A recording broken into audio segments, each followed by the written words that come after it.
Olá, senhoras e senhores, bom dia, boa tarde, boa noite, bem-vindos a mais uma gravação aqui do Web Academy Ensino à Distância. Pessoal, hoje agora a gente vai. É a segunda parte de uma aula que está acontecendo hoje, dia 3 de maio. A gente viu na primeira parte da aula o finalzinho da introdução de comandos sequenciais e tal. A gente vai ver agora aqui um pouquinho rápido. A parte de estruturas condicionais, que é aquelas que tem as perguntinhas, né? Aquela que eu digo falar assim, possibilitam a gente a fazer programas um pouco mais elaborados. Qual o ponto importante dessa parte aqui? Eu vou passar com um pouco de velocidade, claro, que o objetivo aqui não é ensinar a programar, mas a gente revisar coisas importantes sobre esses conceitos aqui, porque não adianta a gente tentar aprender estruturas de dados como vetores e matrizes e estruturas de repetições sem entender esse cara aqui.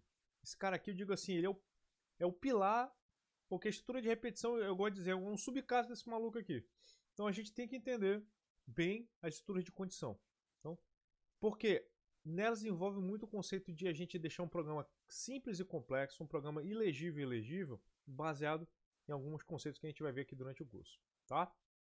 Então, tá aqui no programa material, como obviamente sempre vou dizer, feito por professores da UFAM, para o curso de Introdução à Programação, tá? Aquele aviso que está lá no final da aula anterior, está colocado aqui de novo. Um dos objetivos da gente aprender a programar é a gente saber lidar com erros. Erros é uma coisa que são bem comuns na nossa área, acontecem toda hora. A gente não pode ficar triste quando acontece um erro ou sei lá, desanimado e tal. Erro faz parte da nossa área. Então, o que a gente tem que fazer? A gente tem que tentar entender, tá? Por que o programa funcionou errado, ou por que ele funcionou de uma forma que não era prevista ou não era esperada, tá? Entender um erro é muito importante para a gente não cometer ele de novo. Eu gosto sempre de falar isso. A gente sempre vai cometer os erros ou as mais práticas de programação que a gente não é capaz de ver. Então, se você não vê um erro, você comete aquele erro. E o mais importante, se você não vê um erro, você também não vai ver esse erro no código das outras pessoas. Então você não vai conseguir corrigir bugs e outras coisas do tipo. Então, por isso que é legal a gente ter técnicas e estratégias para encontrar bugs, tá? Vamos lá, a gente vai falar agora então estruturas condicionais, como montar uma condição e tem problemas comentados. Eu vou comentar um aqui, mas depois eu vou deixar o material para vocês saírem fazendo o trabalho de vocês aí, claro, né? Vamos lá. A estrutura condicional ela altera o fluxo de funcionamento. Então a gente tem uma série de comandos que executam uma tarefa. Como a gente viu alguns exemplinhos que eu passei rapidão mais cedo. A gente tem uma sequência de comandos. Faz uma leitura, faz uma conversão, faz uma soma, faz uma impressão. É uma sequência, é um fluxo de código. Mas agora a gente tem a possibilidade de ter fluxos alternativos, diferentes. Nosso algoritmo agora ele tem várias possibilidades de fluxos de código para serem executados. E a gente pode alternar entre esses fluxos de código baseado em uma pergunta, ou melhor, entre uma resposta e uma pergunta que a gente faz. Basicamente, a gente resulta essa pergunta em verdadeiro e falso, e baseado na resposta verdadeira, a gente toma o caminho, baseado no falso, a gente toma outro caminho. Que é uma coisa bem interessante aí, tá? Lembrando muita gente confunde quando está começando que assim, o falso está errado. Não, o falso não está errado. O falso é uma condição de uma pergunta. Um fluxo de código errado, ele está correto dentro daquele fluxo, tá? Agora, se isso é dentro do problema, se fica está certo ou errado, é outra coisa, tá? Então é só para dizer qual é o lado que vai executar. É uma condição somente, tá? Então, o Python é bem tranquilo quanto a esse negócio. Lembrando, esse comando, dependendo da linguagem de programação que você usa, vai ter diferentes formas de ser expresso, tá? No Python é dessa forma aqui. Você dá if, aí coloca a condição que você quer, a pergunta que você quer fazer, tá? E do sinal de 2 pontos. Aí tem um bloco de código que vai ser executado quando essa condição, a pergunta, a resposta for verdade, e vai ter um outro bloco de código que vai ser executado quando essa condição der falso. É bem simples, tá? Importante, o Python é uma linguagem que a organização do código em blocos de comando ou blocos de instruções acontecem pela formatação do código. Então, cara, em outras linguagens é por abre e fecha chaves. Vocês vão ver que o JavaScript e o TypeScript são assim. Mas o Python, você tem que organizar o teu código, senão a lógica para de funcionar. A gente vai ver alguns exemplinhos aqui básicos sobre isso aí, tá? Então, vamos lá. Aqui é a ideia do problema, né? Então, escreva um programa que lê as seguintes entradas: o valor do ingresso e a mensagem informando se a pessoa tem direito à meia entrada. Como saída, imprima o valor total a ser pago, tá? Então, o bacana aqui é, a gente tem que ter uma ideia de que... Opa! Cadê? Tá aqui. Acho que, deixa eu apagar isso aqui, que isso aqui... Aconteceu alguma coisa na hora que eu estava formatando. Então, lê o valor do ingresso, aí vai ler a opção da pessoa, se a pessoa vai dizer, né? Mensagem informando, não. Mensagem é dado, valor do ingresso, mensagem informando se a pessoa tem direito à minha entrada, sim ou não. Então, vai ler o valor do ingresso e vai ler a opção sim ou não. Se a pessoa, se o sistema identificar ou for sinalizado que a pessoa tem direito à minha entrada, aí tem que fazer um cálculo. Senão, imprime o valor do ingresso total. Legal? Então, é um cara bem simples. E aí, como é que acontece isso no Python? Então, tá aqui o ingresso. Aí, lembrando aquilo que eu sempre falo. A gente vai fazer um cálculo com aquele valor. Então, a gente tem que converter para o número. Se a gente não vai fazer cálculo nenhum com o valor, é só uma coisa de imprimir, a gente não precisa transformar em nada. Tá bom?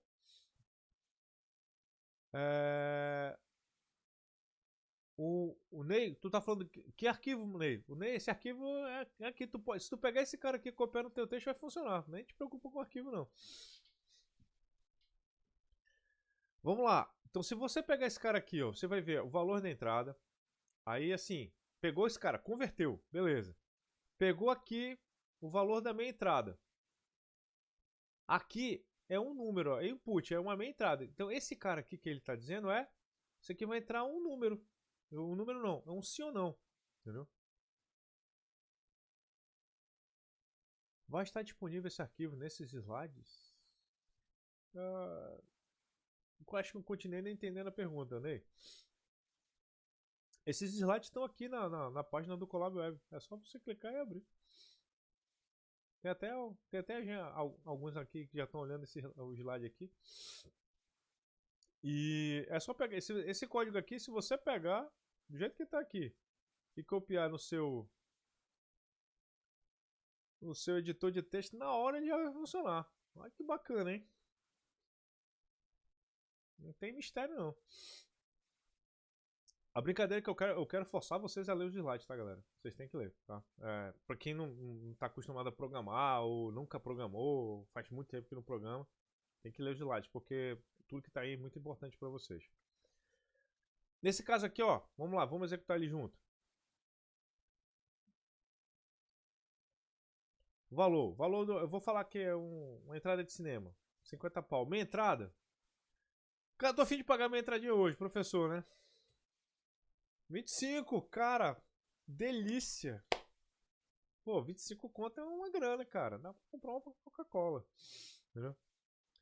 Então, olha aí como é que foi. O script de solução tá bem bacana, entendeu? Uma coisa interessante é alguns tratamentos que a gente está fazendo aqui, mas isso aqui é comentário. Eu não vou perder tempo com isso aqui, não. Para mim, o mais importante é a gente atentar à formatação do código. Vamos voltar aqui na formatação do código. Em Python, se acostume a programar fazendo os blocos de código com tabs, tá? É uma coisa importante, ó, dá um tabzão assim, ó. Então, tá dentro de um if, ó. Isso aqui é o if. Tá? Esse cara aqui significa que ele está dentro do if. Se ele tivesse aqui, ele estaria fora. Tá? Então, esse é um conceito importante que a gente chama de indentação dentro de computação. A gente vai ter um pedaço de texto aqui só sobre esse conceito, tá? Uma coisa que vocês vão ler. Tá aí, ó. O comando else deve estar alinhado com o comando if. Todos os comandos do mesmo bloco devem ter o mesmo recuo. Isso é uma coisa importante. Leiam com cuidado aqui Para vocês entenderem o que é a condição válida e o que é uma indentação não bacana no Python. O Python não entende essa indentação se vocês fizerem desse jeito. Tá? Então é legal vocês sacarem rapidamente como o Python funciona nesse contexto aqui. Deixa eu ver aqui o que mais, vamos lá. Indentação influencia no resultado, ele está explicando aqui o que está dentro do código e o que não está dentro do código. Isso aqui é bacana, isso aqui é para vocês lerem. Mais um exercício aqui importante, ó, verificação de maioridade. Então, eu acho legal a gente passar rapidamente pela identificação do problema, a gente vai olhar como um pensamento sobre ele, aí, próximo problema. A implementação vocês vão conseguir codificar e fazer o exercício em casa com isso aí. Você precisa criar um programa que verifique se uma pessoa é maior de idade ou menor de idade, com base na idade informada pelo usuário. Considere que a maioridade é alcançada aos 18 anos. Esse programa tem dados como entrada, a idade da pessoa. O que ele tem que gerar como saída? A idade da pessoa é a mensagem maior de idade, se for igual ao maior de 18 anos, e caso contrário, primeira mensagem menor de idade. Olha uma coisa importante que a gente tem que prestar atenção nos detalhes da entrada. A idade for maior ou igual. Não é só maior, é maior ou igual. Então, se for colocado 18, já é maior de idade. Então, nessa hora a gente tem que começar a tomar cuidado com aquelas expressões de comparação, tá? Então, aqui está fazendo toda aquela análise do entendimento do problema. Importante. Entender o que é a entrada e o que é a saída. Legal. Ó, aí projetou o script, como é que ele vai ser. No fluxograma, a gente coloca losangos como condições, tá? Toda vez que tiver uma pergunta, é um losango. Aí já sabe o que vai acontecer. Aí, você identifica qual é o código. V vai para um lugar, falso vai para outro lugar. Menor de idade, maior de idade. Imprimiu, show de bola. Então, ele está aqui colocando cada uma do código que você quer colocar. Então, a primeira parte, a comparação e o if aqui, ó. Maior de idade, menor de idade, baseado na resposta que foi dada. Tá vendo aqui a condição? Ó, maior ou igual. Não é só maior, tem que ser maior ou igual. Então olha como é que o código ficou bem tranquilo, né? Lembrando, é um número. A gente vai fazer uma conta, uma comparação, qualquer coisa com ele, vai, então precisa converter. Senão ele vai achar que é uma string. Lembrando, tudo que a gente digita no teclado, que entra para o Python, para ele é uma string. Ele não sabe que é número. Você tem que converter a entrada, tá? Tanto que é muito normal a gente eventualmente ler alguma coisa, a gente testar se é possível converter, porque às vezes a pessoa digita, a gente está esperando ler o número, a pessoa sem querer digita o número no meio, dá um pau. Aí quebra o nosso programa, tá? Então, lembrem dessa capacidade do programa de ter que se adequar em umas situações, mas no começo a gente assume que o mundo vai ser legal com a gente. Ou melhor, que os usuários vão ser maneiros com a gente. Vamos lá. Legal. A gente fala indentação, que é de indentar, não é de identar. Identar é, sei lá o que é isso, tá? Indentação é coisa de encaixe de peça, tá? Não confunde, tá? É indentar, tá? Vamos falar certo, senão alguém pode entender errado. Tá? Não pode confundir. Olha, isso aqui é legal. Faça um programa que leia um número x, um número y e verifique se x é divisível por y. Cara, esse cara aqui é legal. Por quê? Ele é um programa simples, mas que envolve muitas coisas que você tem que aprender no Python. Primeiro que você tem que entender como é que usa o comando de condição. 2, como é que manipula números. 3, como é que manipula os operadores de divisão.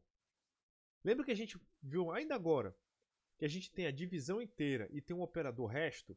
A gente já sabe então, cara, só de fazer a especificação desse problema aqui, tu já consegue pensar que tu vai ter o dado de saída, vai ser o valor inteiro desse cara e uma mensagem dizendo se tem resto ou não. Então tu tem que dizer qual é a parte inteira da divisão, qual é a parte, o resto da parte fracionária da divisão. E se a parte fracionária for zero, dizer que é uma divisão inteira. Olha que legal. Então, esse é um programinha aqui que ele é top para o cara começar a se antenar em várias coisas que uma linguagem de programação é capaz de fazer. Esse problema aqui é um que eu digo assim, todo mundo que está aprendendo a programar deveria executar esse problema aqui na linguagem que está aprendendo, porque ensina muito sobre a linguagem, não sobre programar, mas sobre a linguagem. Então tá aí, ó. Entrada. dois números, x e y, faixa de valores, números inteiros. O y tem uma restrição importante, que é outra coisa legal que a gente pode pensar nesse programa aí. Não permitir que o y seja zero. Por quê? Não existe divisão por zero. Python dá pau? Vai dar pau. Tem linguagem de programação que não dá pau, professor? Tem. TypeScript, JavaScript não dá passo de dividir por zero. Não, você não deveria deixar isso acontecer. Mas o programa não crasha. Python vai crashar. Saída. Se o número é inteiro ou um número real, tá? E uma mensagem. Vamos lá. Então tá aí, ó. Início. Leitura dos números. Processamento. A gente vai usar o operador resto do Python. Olha aí, ó. Se esse cara aqui for igual a zero, significa que esses números são inteiros. Se não, eles são divisíveis um pelo outro. Porque assim, todo mundo é divisível, mas a divisão inteira, só alguns. Então vai dizer que x é divisível por y. E imprime a saída. Esse cara aqui a gente pode fazer muitas melhorias nele. Vamos lá? Isso aqui eu vou fazer junto com vocês para a gente ver tudo que é possível fazer com esse código aqui. As melhorias que a gente pode fazer nesse código. Vamos lá. Insira o número inteiro. Eu vou colocar aqui. Insira o número. Eu vou até formatar para ficar bem igual, que eu gosto. Insira o número divisor. 1. Beleza, dá um espacinho aqui e tal. Aí ele vai ler dois números. E eu já vou começar a melhorar aqui, ó. Para você ver como tudo pode ser melhorado, né? Esse exemplo aqui está muito cru, mas eu vou começar a seguir as próprias regras que a gente colocou lá no primeiro slide. Esse cara aqui vai ser o número, vou colocar aqui o dividendo, né? Esse aqui vai ser o divisor. Faz muito mais sentido essa variável, né? O dividendo e o divisor.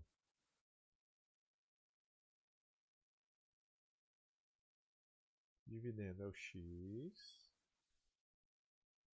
e o divisor é o y.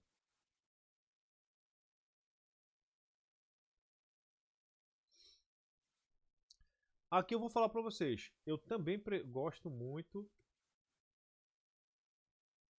de separar, tá? Por que isso, professor? Facilita a leitura. Facilita a leitura, toda hora, tá?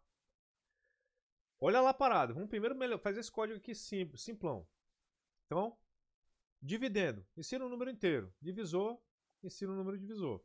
Coloquei os caras. Se a divisão o resto da divisão desses dois caras aqui for inteira, ele vai imprimir o resultado da divisão e vai colocar sim. Entendeu? Aí olha o legal. Eu ainda vou melhorar esse cara aqui, ó.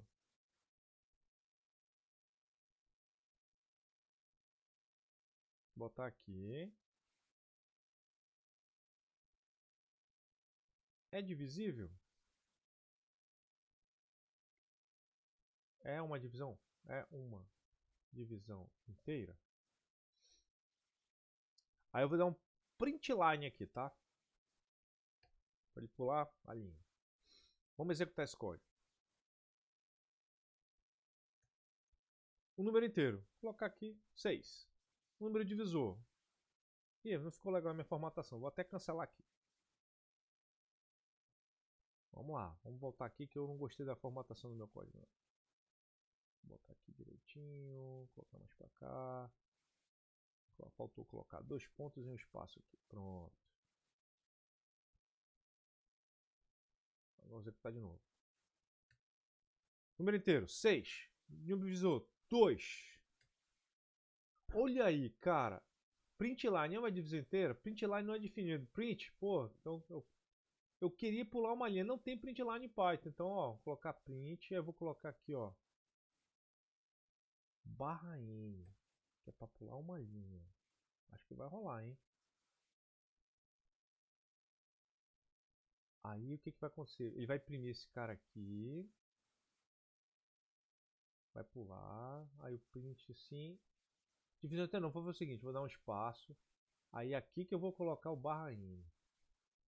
E aqui o barraninho também. É para pular uma linha. Print, print, print. Vamos lá. Vou tentar de novo. Número inteiro, 6. Número inteiro, 2. É a divisão inteira? Aí 3. Sim, pô, bacana. Ah, o print já pula a linha? Então legal, cara. Então, beleza. Deixa eu voltar aqui pro meu código. Não precisa nem pular a linha aqui não. Ele já pula a linha sozinho. Olha que legal. Ele é uma divisão inteira? Pô, aí 3, sim. Então o nosso código aparentemente está com a lógica bem legal, funcionando aqui, tá? Aí é pensar assim, a gente olhando desse jeito aqui como ele montou a divisão, tu ainda podia fazer uma coisa legal? Você podia, cara. Tipo, porque uma coisa interessante sobre código é que você sempre pode melhorar, tipo. Mas o que eu gosto de falar, antes de melhorar, faz a primeira versão funcionar. Isso é importante. O que significa isso? Não otimiza um código que não está rodando. Então, esse código aqui está rodando? Está rodando. Então, dá um clique aqui. Vou rolar de novo. Vou colocar aqui 8, vou colocar agora 3. É uma divisão inteira? Não. Não é uma divisão inteira. Por quê? Sobrou uma coisa aí. Tá? Então, o que ele imprimiu? Ele imprimiu aí aquilo que sobrou. O resto foi 2. Tá? Então, infelizmente aconteceu isso. Tá? Então o que aconteceu aqui? Só que esse meu código ele está levemente problemático. Por quê? Vamos supor que sem querer alguém faça isso aqui, ó. 5, 0. Olha aí, cara. Deu pau. Entendeu? Divisão por 0. Não tem como tu impedir isso. Entendeu? Não tem como impedir isso. Isso só falando dos números, tá? Poderia acontecer uma outra coisa mais louca ainda, do tipo, alguém chegar aqui e digitar 6 e vai digitar sem querer o quê, pô? Nossa, o cara dividiu por quê, brother? Não tem nem como vencer essa aí, tá? Então, assim, tem muitas entradas que a gente não vai conseguir vencer. A gente tem que assumir que vai ser uma entrada correta pra gente. Só que a do zero é um negócio, tipo, a do que é um erro mais complicado, porque, pô, o cara digitou um caractere que não era necessário. Agora o zero, cara, ele é um número. Aí como é que tu conseguiria pegar essa? Sem causar um erro aqui na conversão. Aí nessa hora você começa a pensar, pô, eu poderia usar um if também para detectar se a divisão foi feita por zero? Poderia. Poderia. A gente vai ver já como fazer isso. Eu tô fazendo só pensando no if, tá? Então como a gente monta uma condição? Agora a gente vai pensar nessas comparações, né? Então tá aí os nossos operadores. Em Python a gente tem esses aí. Igual. Porque o igual sozinho em Python é o operador atribuição. Então a gente não usa ele sozinho, a gente usa sempre de 2, 2. Então esse aqui é o igual, maior, menor, igual. E o diferente é o exclamação igual. Porque o exclamação no Python é o operador de negação. Então é o não igual. Tá? Esse aqui é o igual e o não igual. Legal? Então esses caras aqui são bem comuns, tal, não tem muita diferença. Acho que poucas linguagens vão ter uma coisa muito diferente disso aqui, tá? Então aqui está explicando que o igual e o atribuição são diferentes aqui no Python, tá? Interessante a gente lembrar isso. Quem programa com muita linguagem de programação às vezes, ou então vem da área de matemática e está com a cabeça muito matemática e tal, e pode se enrolar um pouco com isso. Aqui os operadores mostrando assim, eu gosto de falar, repito isso aqui sempre, vai slide por slide e tal. Por quê? Para você entender como aquela linguagem funciona, importante. O que vai acontecer aqui? A ordem da tabela ASCII, o que ele quer dizer aqui? A gente pode comparar strings uma com a outra? Pode. A gente deve? Não. Não deveria, a não ser que você queira fazer uma ordenação alfabética, tá? Mas lembrando, a ordenação alfabética em linguagem de programação obedece os conceitos da tabela ASCII, que no final é número. A gente tem um negócio chamado tabela ASCII. Então, deixa eu colocar para você aqui, ó. Tabela ASCII. Imagens. Tá aqui a tabela ASCII. Galera, eu sou da área de computação, eu não sei o que é tabela ASCII. Vergonha para você. Você deveria saber o que é tabela ASCII, cara. Vamos lá. Não, cancel, Ctrl mais. É o seguinte, a tabela ASCII é um código para todos os caracteres. Isso aqui, galera, é entendido em todos os sistemas que vocês podem conhecer. Literalmente, sem brincadeira. Entendeu? A gente tem outras codificações para caracteres especiais, mas todo sistema, no mínimo, vai entender isso aqui. Então, o que é que funciona? Tipo, isso aqui é o que é impresso numa tela, tá? Então, o A, ele normalmente é o código... Deixa eu imprimir de novo aqui. Né? O A, ele é o decimal, 65. A gente, quando começa a trabalhar com isso aqui, decora. Se você não trabalha, não se preocupe em decorar com isso, mas quem é escovador de bit, já programou com protocolo, sabe como é que é isso aqui. Em decimal, é 65, em hexa é 41. Tá? A gente usa muito hexadecimal em computação, demais, muito mesmo. Tá? Então, principalmente em redes, a gente usa pra caramba esses caras. Mas em decimal, o código do A é 65. Significa o seguinte, que quando você diz que você está armazenando um caractere 65 na memória do computador, na verdade ele foi convertido para o inteiro 65. Então, o número 65, quando ele é visto da ótica de, isso aqui é uma string, ele não sabe, ele não vai dizer que aquilo ali é o número 65, ele vai dizer que isso aqui é o número, não, é o caractere, ele imprime A na tela, ele não imprime o número 65, tá? Então, essa é a codificação que a gente usa, tipo, quem é o Azinho minúsculo? É o 97. É por isso que o A minúsculo e o A maiúsculo são caras diferentes. Por quê? Porque um é o número 65 e outro é o número 97. Na verdade, um é o binário 0100, 0001 e o outro é o 0110, 0001. Então são binários diferentes.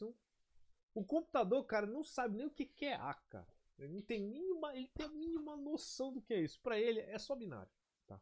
Então, a tabela ASCII é uma coisa que, assim, quem está começando a desenvolver tem que entender o seguinte. As strings, na verdade, são esses caras. E quando a gente fala de imprimir, ordenar, comparar números, comparar strings, na verdade, a gente não está comparando as strings. A gente está comparando os decimais ou os hexadecimais da tabela ASCII. Então, se você compara A com I, quem é maior? O I, pô, ele é 73, o A é 65. Então, quando você faz uma ordenação pela tabela ASCII, você está ordenando os números. Olha que legal. Essa aqui é a brincadeira do maior e do menor aqui dentro do Python. Então, se você ordena nome 1, quem é maior? Nome 1, nome 2. Ele vai tentar ver quais são os caras que estão aqui na frente. Quando esses dois caras aqui são iguais, ele vai olhar quem dos outros aqui são mais. Tipo, é como se fosse número, tá? Então, quem desses dois aqui é menor? Ganhou. Os dois são iguais? Desempata o próximo. Desempata o próximo. E vai ainda até desempatar, tá? Então, por isso que a gente tem que tomar cuidado quando a gente compara as coisas. Aqui ele está mostrando que nome 1 e nome 3 são diferentes porque, ó, tem dragão e dragão. Vocês já aprenderam que o Dzinho, ó, o D é 68 e o Dzinho é 100, pô. Tu já sabe o que vai dar certo aqui, né, ó. Esses dois caras aqui são falsos, são números diferentes, tá? Então, lembrem sempre dessa sacada de quando a gente está programando. Os números são coisas diferentes e as strings são diferentes por quê? Porque elas são números no final do computador. O computador organiza elas na memória dessa forma. Aí tá aqui, ó. Compare variáveis do mesmo tipo. Nesse exemplo, a variável x do tipo mais a expressão 4 representa um caractere, não um número. Ó. Essa aqui é a variável, é o número 4. E esse aqui é a string 4, ou o caractere 4. Eles vão ser, obviamente, diferentes, porque esse cara aqui não tem nada a ver com esse outro cara. Ele permite fazer essa comparação, professor? Por incrível que pareça, ele permite, galera. Por quê? Ele vai tentar comparar esses caras pelo aquilo que eles são codificados. Então esse cara aqui no final vai ser visto como um código. E esse cara aqui é um número. É um número. Agora, seria possível a gente tentar ver qual é a codificação do 4? Bora ver se o Python é tão esperto assim. Eu não sei se ele é esperto. Bora ver. Eu vou matar essa dúvida aqui junto com vocês. Agora. Bora ver qual é o 4. Qual é o caractere? Se o caractere 4 está aqui em algum lugar. Tá. Olha lá, eu vou fazer uma coisa, ó. O 0 é o... vou pegar aqui uma tabela, acho que tem os números também. Vamos ver aqui uma tabela mais completinha. Não sei se essa tabela aqui tá legal.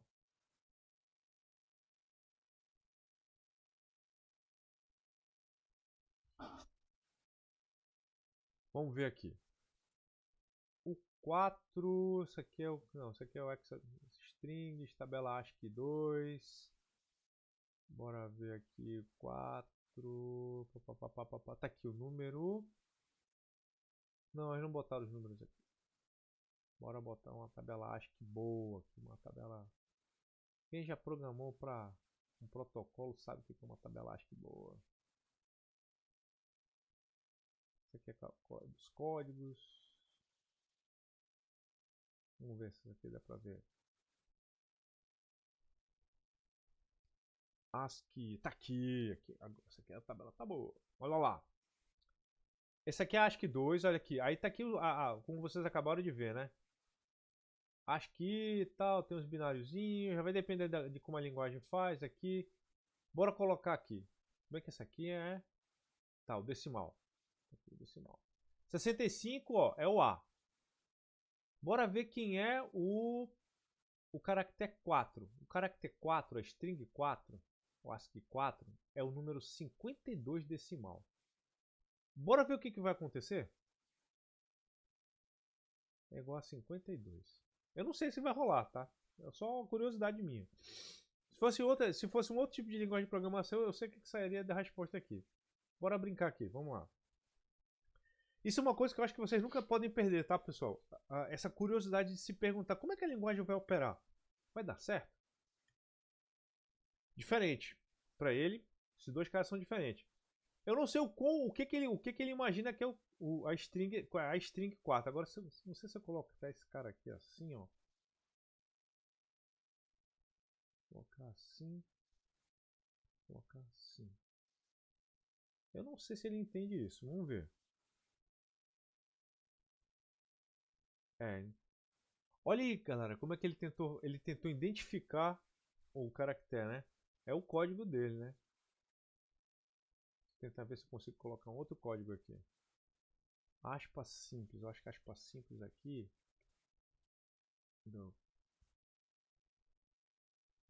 Aspas simples, cara. Onde que tá aspas simples aqui? Opa. No meu código. Esse aqui é aspa. Opa, consegui. Vamos ver.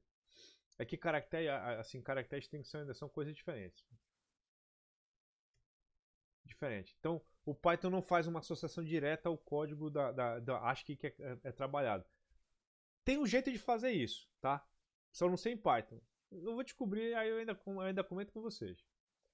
Mas é para vocês entenderem que os tipos diferentes vão ter valores diferentes. Eu não sei exatamente o que ele imagina que seria a codificação, ou como é que o operador igual ele vai operar. Quem ele tenta converter para quem aqui, eu não sei. Para que valor ele tentou converter aqui. Mas o certo é que ele entende que são tipos diferentes e são valores diferentes. 4 e o caractere 4 são coisas, o valor 4 decimal e o caractere 4 são coisas diferentes na linguagem, tá? Isso aqui é outra coisa interessante, quando a gente compara os operadores. Os operadores aritméticos, quando eles operam, eles terminam de executar, eles recebem as entradas, a saída é um número. É por isso que é um operador aritmético. O operador a gente não classifica muito pelo aquilo que ele recebe como entrada, mas sim como aquilo que ele coloca como saída. Tipo um operador de comparação, que eu chamo de operador lógico, ele normalmente joga um resultado lógico para fora, verdadeiro ou falso. Às vezes ele vai receber valores lógicos como entrada, às vezes ele vai receber números como entrada, mas ele está fazendo uma lógica. Então, a ação lógica é verdadeiro ou falso como saída. Os números, operadores aritméticos, tá? Então, esse aqui é um exemplo, ó.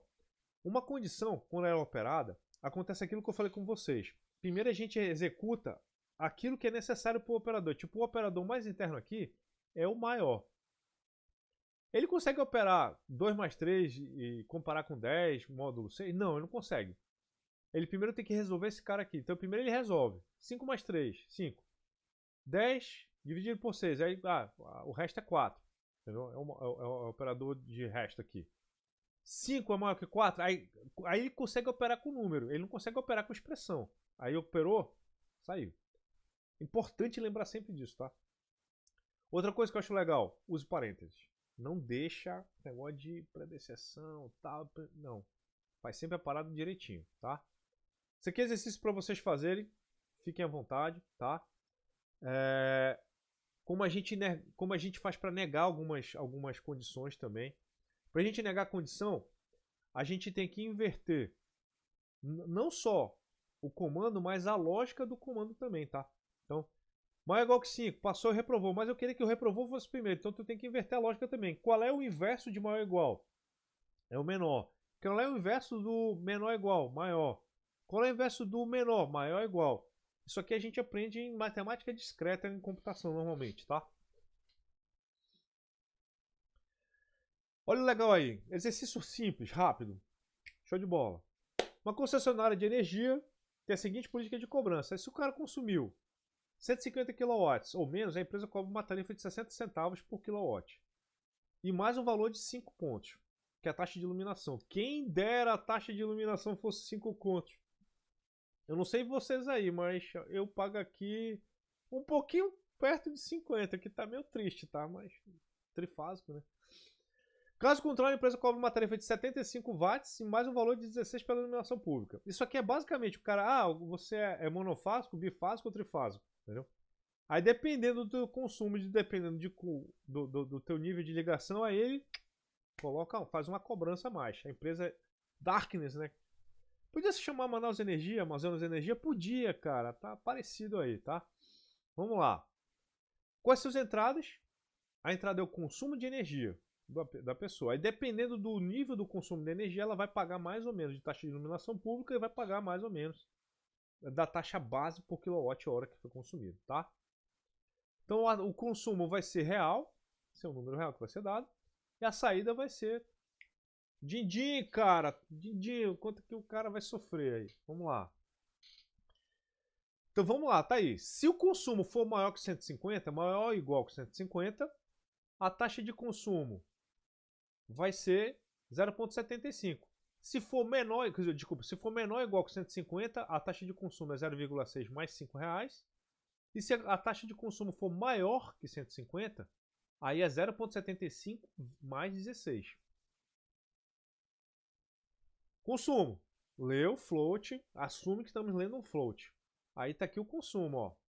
Se o consumo for maior que 150, cada uma dos caras. Aí no final a gente imprime, ó, ele totalmente formatado até 2 casas decimais. Olha que legal, né? Bacana, print, show de bola. Olha o programinha, simples, rápido, tá? Obviamente você pode melhorar muito mais você pode fazer, né?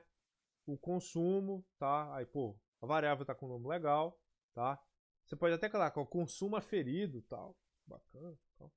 Aí você faz o cálculo aqui do total para cada caso e botou aqui.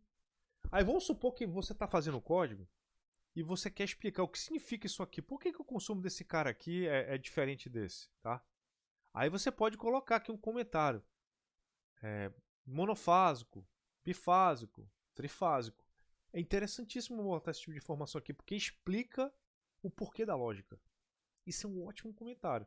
Como a gente não tem essa informação, eu não posso colocar algo que eu não sei. Mas vamos supor que fosse. Seria um ótimo comentário a colocar. Que aí a pessoa que está entendendo, essa condição aqui, ela tem esses valores porque é o consumo bifásico, monofásico, trifásico. Porque se houver alguma alteração, altera esse valor aqui. Num código de verdade que a gente fosse fazer no Web Academy, em tese, esses caras aqui teriam variáveis para eles separadas. Qual é a taxa de consumo? E elas viriam de um banco de dados, pô. Não estaria, você não veria número nenhum em lugar nenhum aqui, tá? Teria que vir, ia vindo um número de um banco de dados. Qual é o valor limite? Viria de um banco de dados. Qual é a taxa de valor daquele cara quando for abaixo do limite?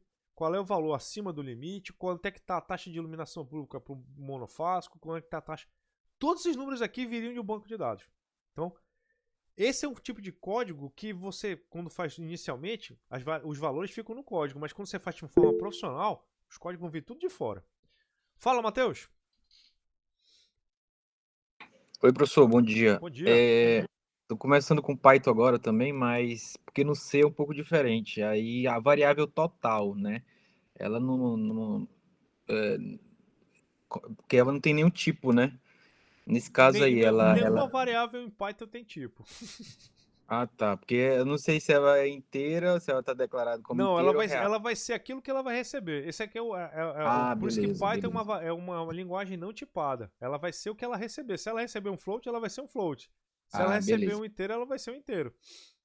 Mas como a gente tem contas feitas aqui com float, todos os números aqui são float, então a gente já sabe que ela vai receber um float. Porque esse cara aqui é um float, isso aqui é um float, isso aqui é um float. Então, como as operações estão acontecendo entre floats, aqui a gente sabe que o total sempre vai ser float.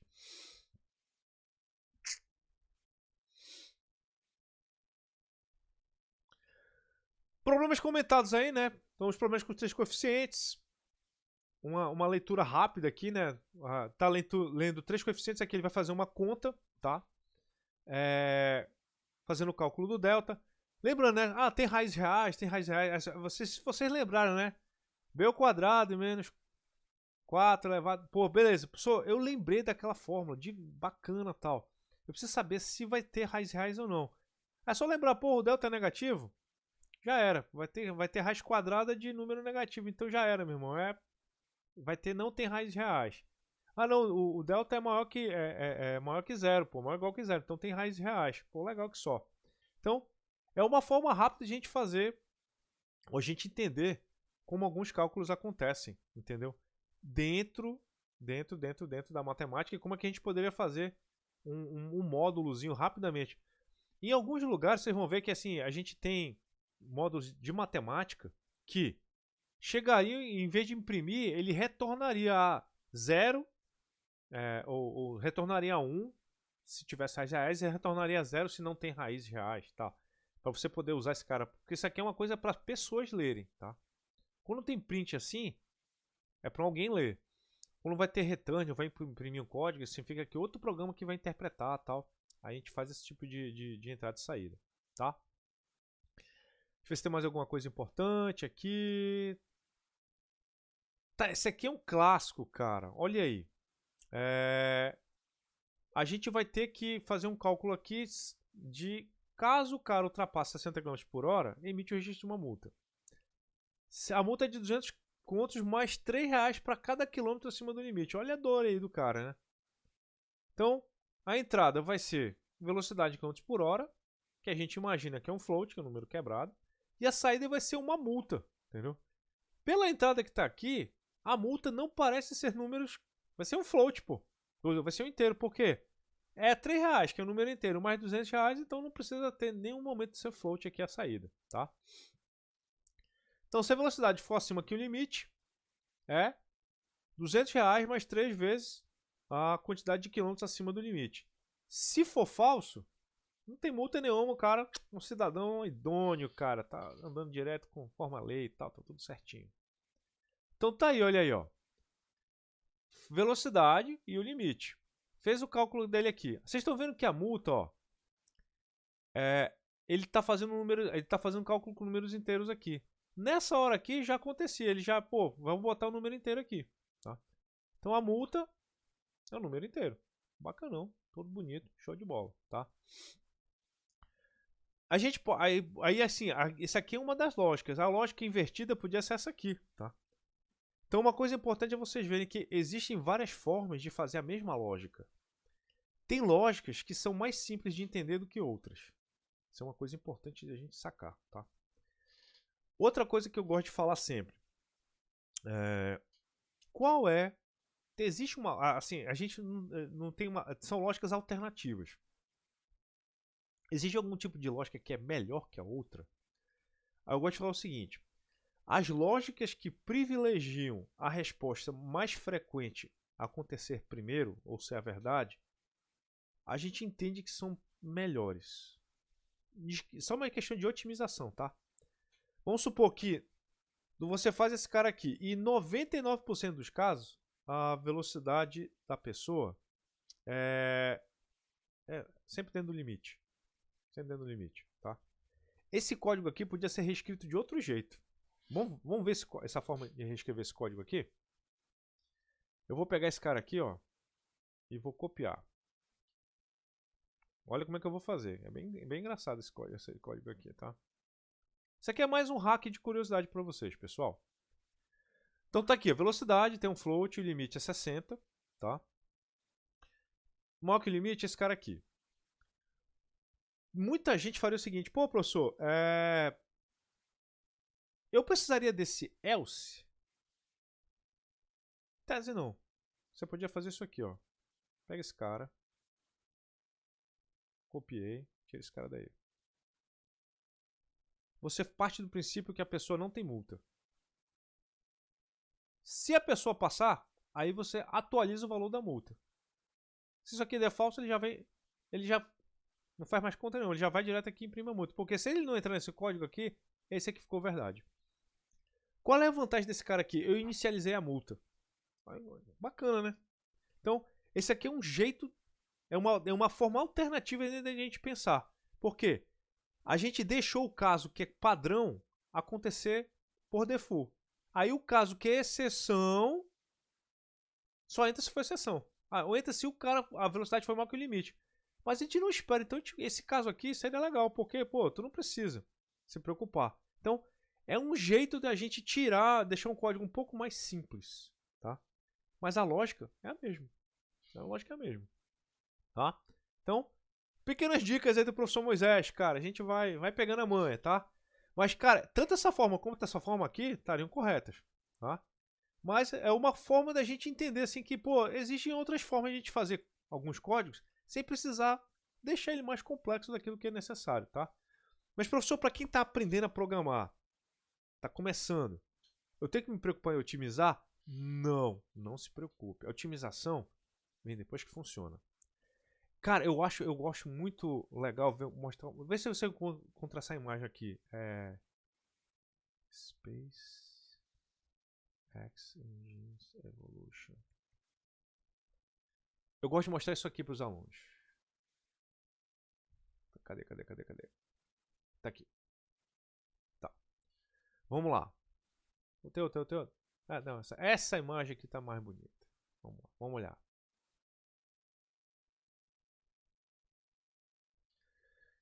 Isso aqui é o que eu gosto de falar. A gente, quando faz software, a gente está trabalhando numa área, é uma engenharia, tá? É uma engenharia. Fazer programas e software é engenharia. Olha a evolução dos motores, tá? Esse aqui é o Raptor 1, Raptor 2 e o Raptor 3. Olha como é que é o primeiro motor. Tu acha que eles se preocuparam em fazer esse motor altamente otimizado, não sei o quê? Não, cara. A primeira preocupação desses caras foi: bora fazer o motor funcionar e levantar peso? Sem explodir? É a primeira preocupação desses caras. Funcionou! Pô, temos uma primeira versão funcional. O que a gente pode melhorar? Segunda versão. Pô, melhoramos. Pô, já tá... Dá pra melhorar mais ainda esse motor, cara? Cara, eu acho que dá. A gente consegue trocar essa peça por essa, substituir isso aqui por um negócio aqui. Substituir o motor. Então, eu acho bem legal, galera, porque mostra pra gente como é que os motores evoluem. E é a mesma coisa com o software, cara. Você não precisa se preocupar em fazer o código mais eficiente, mais louco. É que nem eles fizeram aqui. Consegue levantar o peso? Consegue não explodir? Parabéns, cara. Tá funcionando, entendeu? Funcionou? Bora tentar melhorar? Bora. Mas já funcionou. Primeiro, a gente nunca tenta melhorar algo que não funciona. Então, primeira tarefa de vocês, como melhorar? Depois que funcionou. Então, primeiro funcionou? Então o trabalho de vocês vão funcionar. Então por isso que eu acho legal mostrar isso aqui, porque isso aqui acontece em todas as engenharias, galera. Todas as boas engenharias. A gente não tenta melhorar algo que não está funcionando. Então primeiro faz funcionar. Então, esse aqui funcionou? Aí depois é que a gente vem para esse código aqui, entendeu? É aquela versão ali, entendeu? Tem a versão, tá melhorando, pô, qual é a versão mais enxutinha e tal, mas faz a mesma coisa, resolve os mesmos problemas, não causa aumenta a legibilidade, esse código aqui, tá? Então, é para vocês sacarem que tem um padrão nisso. Mas ele não vem de graça. A gente entendeu o problema, tá? Olha o legal aí agora, né? Multa igual maior. Então a gente tem aí uma situação que a gente vai ter que testar aí. O que, que vai acontecer aqui, né? Você testa os limites do cara, os diferentes valores que estão aí, tá? Problema 2.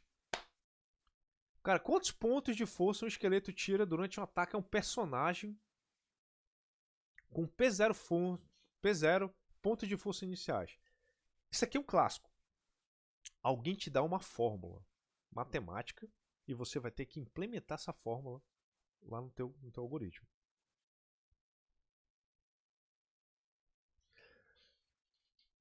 Com certeza, Ney, com certeza, entendeu? Criançada, quando tá começando a programar, eu vou te falar, eu já ensinei uma criança de menos de 10 anos a programar, entendeu? Bem suave, só nesses exemplinhos bobinhos, cara, é bem legal. Tá? Olha aqui, cara, ponto de força, entendeu? Se o ponto de força do cara for menor que 50 pontos, for menor que 50, o que vai acontecer aqui com o maluco, ó? Ele vai tirar esse cara aqui. Por quê? Porque o cara é fraco, brother. Ele vai pegar um dano maior aí, ó. Pega o dano de força 0,25 por dano de força do esqueletinho, entendeu? Mais 5% só para começar a taxa básica de pancada, entendeu? Agora, se o ponto de força do personagem, o cara já tá malhado, o cara é gigante, um ponto de força maior que 50, aí, pô, o esqueletinho só faz um arranhão nele, pô, de leve, tal, não sei o quê. Então, isso aqui é para mostrar que a gente pode fazer a gente pode transformar a linguagem matemática em algoritmo, que é uma das grandes tarefas da nossa área, tá? A gente fazer esse tipo de coisa. Então tá aí, ó. Ponto de força, menor ou igual que 50? Bate mais, porque o personagem é fraco. O ponto de força, não, o cara é maior que 50, então bate menos. A batida dói menos, porque o cara é fortão, tá? Isso que eu tô falando para vocês é a interpretação do problema. O que eu estou perguntando aqui? Isso aqui é a pergunta matemática. Ponto de força menor que 50. O que eu tô... Isso aqui que é o comentário do código que a gente faz. O personagem é fracote? Verdade. Pega a pancada forte. O personagem é fracote? Não, ele é forte. Ah, a pancada dói menos. A pancada é fraquinha. Essa interpretação de você não olhar... Eu não estou olhando matemática. Eu estou olhando um jogo. Eu estou olhando a interpretação do jogo. Eu não estou olhando uma condição. Eu estou olhando um jogo acontecendo. Esse aqui é o bacana de programar. Esse é o bacana de que a gente programa entendendo aquilo que a gente está fazendo. Então, aí isso evita a gente ter erro de lógica. Erro de lógica acontece quando a gente não entende o nosso problema. Aqui fica claro qual é a pergunta que eu estou fazendo e o que significa cada uma das respostas.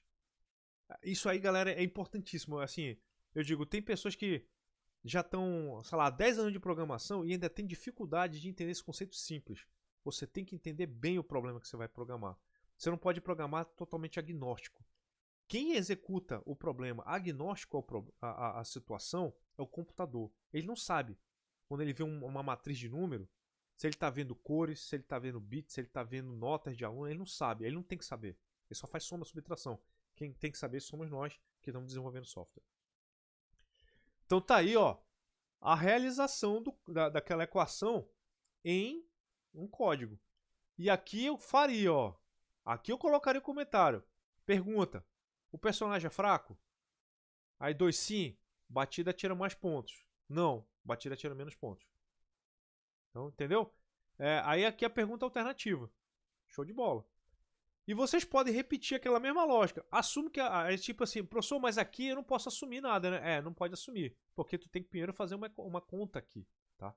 Então aí não dá pra assumir que o cara é fraco ou forte, tá? Porque tu vai ter que fazer uma conta de qualquer jeito. Ali no caso era só colocar um valor numa variável, aí não tem cálculo nenhum. Quando envolve cálculo, eu prefiro deixar o cálculo acontecer do que assumir um cálculo e depois ter que refazer o cálculo de novo, tá? Olha a diferença. Aqui eu não tenho que fazer cálculo. Aí aqui acontece um cálculo. Então, se eu botasse esse cálculo aqui fora, assume que o cara é fraco. Se ele for forte, faz o cálculo. Mas na hora de fraco eu vou ter que fazer um cálculo, se esse cálculo for caro. Aí não, eu só quero fazer o cálculo uma vez porque é caro demais. Então, às vezes, esse cara aqui é melhor do que fazer esse cara aqui. Tem coisa, aí tipo, fazer dessa forma, desse jeito aqui, não seria otimizar, seria desperdiçar, porque tu eventualmente aqui, tu vai sempre, com a pergunta, tu faz uma pergunta e um cálculo. Tu nunca ia fazer dois cálculos. Agora, se tu tenta repetir essa lógica com esse código aqui, tu no mínimo ia fazer um cálculo e às vezes ia fazer dois, o que é muito ruim, tá? Então, sacada bacana aí pra vocês já começarem a pegar como é que é a ideia de programação web. Por quê? Porque a gente às vezes vai lidar com web commerce, vai lidar com IA, não sei o que, tal. Essas coisas custam caro pra caramba fazer alguns cálculos. Fazer um somatório de um carrinho bem grande, ou fazer um cálculo de agregação de valores de compras dos usuários nos últimos meses, tal. Então às vezes a gente tem que tomar cuidado com algumas coisas para não gastar mais do que a gente precisa, tá? E aí, ó, testando o script. Aí isso é uma coisa importante. Quando a gente testa o script, a gente sempre tem que testar nos limiares. Antes do valor, em cima do valor e depois do valor, para saber se a nossa lógica do maior ou igual não vai quebrar. Por isso que é importante a gente testar, tá? Teste é sempre legal, galera. Problema 3. Duas marcas de leite em pó. Lê o preço da marca, lê o peso líquido e quem tem a melhor relação custo-benefício. Pô, isso aqui é utilidade pública, entendeu? Quem custa menos por grama, quem custa menos por quilo, quem custa menos por volume. E aí você vê, cara, entendeu? Então vai ler o preço de cada marca e o peso. Vai dividir o preço pelo peso, vai saber, né? Quanto é que cada um desses caras vai custar. Aí vai dizer quem que foi. Então a gente vai ler 4 números, né? Então, olha, o preço da marca A, o preço da marca B, o peso da marca B, o preço da marca A. E vai, divide os caras. Então vamos lá. Aí esse cara aqui tem uma conta. Eu poderia fazer essa conta e só colocar a resposta aqui? Poderia. Eu diria até que é melhor, tá? Eu diria até que é melhor. Mas como isso aqui é um algoritmo bobão, então, se esse cara aqui, o preço por quilo, for maior do que o do B, é melhor comprar o B. Se não, compra o A. Professor, se os dois forem iguais, entendeu? Aí tu pode pensar em qualidade, tipo assim, pô, se os dois tiverem com o mesmo custo-benefício, eu vou pegar pelo que tem conhecidamente a maior qualidade, entendeu? Aí isso aqui tu poderia trocar, tá? Aí é uma lógica que envolve você conhecer o problema também. Ó, a gente tá lendo aí vários. O nome dessas variáveis aqui eu vou falar. Pessoalmente eu não gostei, tá? Eu colocaria preço, peso. Não tem problema nenhum colocar o nome da variável inteira, não, tá? Eu colocaria bonitinho. Preço A, preço B, peso A, peso B. Sim. Para não precisar interpretar. São 4 caracteres. Não precisaria interpretação aqui, não. Então, eu colocaria direitinho o nome da variável, tá? Então, tá aqui a comparação, ó. Aí faz o cálculo. Pô, bacana. Legal. Vamos voltar aqui. Aí, ó, fazendo o teste do script, colocando duas caras com o mesmo peso, pesos diferentes. Colocando dois caras com o mesmo preço, mas peso diferente. Então, ele deixou primeiro os preços diferentes, pesos iguais. Depois ele colocou os preços iguais, pesos diferentes. Aí depois fez um que os valores de divisão dariam iguais. Aí ele tem que escolher aquele que você privilegiou no igual. Para a divisão dar certinho, tá? Então, sempre teste o seu script, tá? Problema 4. Escreva um programa e verifique se uma senha de 4 dígitos é válida. Olha aí, cara. Senha válida se a soma dos dígitos da primeira e da terceira posição for múltiplo da soma dos dígitos da segunda. Eita, acho que essa conta aqui é boa, entendeu? Então, tu vai somar o primeiro e o terceiro, tem que ser múltiplo do segundo e do quarto. Isso é uma senha boa. Ou não. É fácil de detectar quando a senha ela não está obedecendo um padrão. Isso é legal. Acertar a senha é outra coisa, mas obedecer um padrão é legal. Então, legado, assim, não precisa ser a senha, basta seguir um padrão. Então vamos nessa. Então tem 3 números aqui. Olha o interessante aqui. Esse cara aqui, ele vai... Como é que a gente lê um número? Pô, a gente lê um número, professor. Esse script aqui, pessoal, é uma coisa bem legal que eu vou falar para vocês. Ele tem 2 formas de fazê-lo, tá? A primeira forma é lendo como um número. A segunda forma é lendo como uma string e convertendo pedaços dele. A gente vai... Só que assim, quando a gente vai falar... A gente vai voltar nesse problema aqui quando a gente falar de vetores. Agora a gente vai tratar somente com números. O que ele vai fazer aqui? Como é que a gente filtra cada pedaço de um número? Então a gente pode dizer, ó, o número, pega esse cara aqui, faz a divisão inteira dele por 1000, tu vai pegar o primeiro. Faz a divisão dele inteira e pega o segundo, aí tu vai pegar o segundo dígito, o terceiro e o quarto. Então você vai aprendendo como filtrar cada número. E você faz continhas entre eles, ó. A soma do segundo com o terceiro. Faz uma divisão inteira com o do terceiro e do quarto. Lembrando, a gente já aprendeu antes como é que era fazer a conta da divisão inteira, que era usando o módulo. Ou o módulo não, o resto da divisão, tá? E ó, esse aqui é o diferente, ó.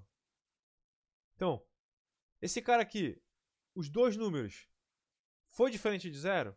Foi, então não é um número, eles não são divisíveis. Deu igual a 0? São divisíveis. Olha que bacana. Então a gente começa a juntar, é por isso que programação é uma montanha. A gente monta uma base e vai escalando. Mas para você chegar no ponto de alto, a base tem que estar vencida. Então, a gente já entendeu como fazer algumas coisas nas operações anteriores, agora a gente está aprendendo agora. Uma outra parte, a gente está usando os operadores que a gente já conhece, ó, para conseguir obter uma informação. E esse tipo de coisa é que a nossa mente é que tem que fazer, tá? Muito legal mesmo. Como é que faz o código disso, ó? Essa aqui é a parte de decompor os números. Olha aí, ó. Decompor os números. Lembrando, se a gente considerar a string como um array, como um vetor, a gente decomporia de outro jeito, tá?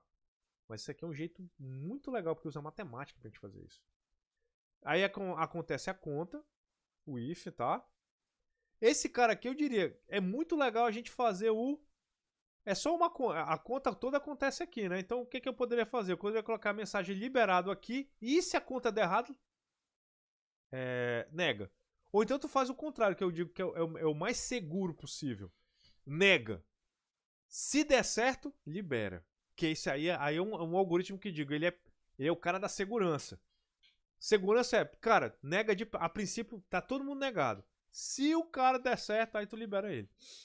Evita o teu código ser hackeado. Muita facilidade, tá? Então esse aqui é uma ideia bacana de a gente fazer esse tipo de código. Acho bem legal. Vamos lá, pessoal, já vamos terminar aqui essa parte pra gente encerrar a gravação. Problema 5, vocês que vão brincar, deixa eu ver se tem mais algum... já estamos acabando. O problema 5 é de vocês. Então vamos lá. Pessoal, a gente já está na hora de encerrar. Vou encerrar a gravação, fazer um último comentário. A gente trabalhou aqui com o comando de condição simples. Na terça-feira a gente vai trabalhar com o comando de condição agora que tem mais condições alinhadas. E a gente vai começar a dar uma pitacada nos arrays, tá? Nos vetores e nos algoritmos que envolvem com esse cara. A gente vai chegar num ponto que eu não vou ter slide, tá? Que a aula vai ser só com código, mas vai ser lá no finalzinho mais, tá? Quando a gente estiver falando de matrizes. Então, o que eu quero que vocês façam, o que é importante? Vocês viram muito conteúdo de slide hoje. O importante é vocês passarem por esse conteúdo e programando nele. Por quê? A partir da semana que vem já vai aparecer coisas no Codebench, porque agora já apareceu níveis de exercício que eu acho que vale a pena a gente ter colocados aí. Mateus, não vai ter ponteiro porque isso é uma coisa que não existe em Python. E ponteiro é uma coisa que a gente vai trabalhar somente talvez, se fosse fazer é ED1. Só que eu falei pra você que a gente não vai mexer com filas, pilhas, árvores e grafos aqui no nivelamento. O nivelamento vai até matrizes e matrizes bem simples, só pra gente entender como funciona. Aí eu vou ensinar pra vocês como acessa o CodeBench na terça-feira que vem. Tá legal, pessoal? Então, eu vou encerrar aqui a gravação e continuo pra tirar algumas dúvidas a mais aí. Valeu, galera. Daqui a pouco vai todo mundo pro YouTube.